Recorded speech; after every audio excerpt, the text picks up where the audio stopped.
In this video, I'm going to teach you how to poach an egg. Now, what does that have to do with technology, you ask?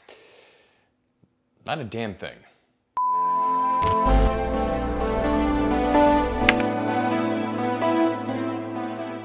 Making a poached egg is not rocket science, yet so many people make it out to be. To start with, we want our eggs, some white vinegar, and a pan, not a pot, and water. This method should work fantastic for probably up to about 4 eggs. Let's start by getting that water nice and hot and up to a rolling boil. Next, and this step is purely optional, but one thing that helps is puncturing a hole in the egg. The reason being is because of the pre-boil. If we pre-boil the egg and you put it in without a hole in it, it might crack. And why do a pre-boil? It's so the egg starts to form and take its shape while in the shell. Again, another optional step. So for the pre-boil, we're going to take a slotted spoon and put our eggs in the water.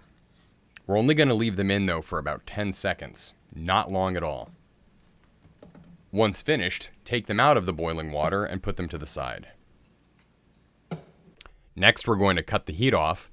Then we're going to take some classic white vinegar and add some into the water. This does a couple of things. It adds flavor to the eggs and it cools the water down to bring it down to more of a simmer than a boil. Once the water has calmed down, we're going to start cracking our eggs in the water.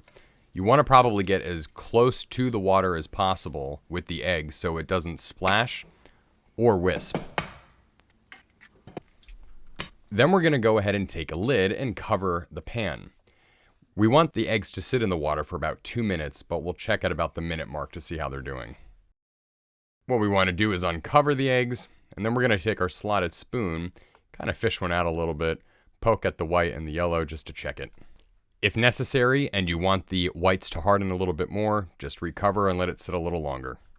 After we're satisfied with the consistency, we fish the eggs out of the water with the slotted spoon and put them on a towel to air dry a little bit.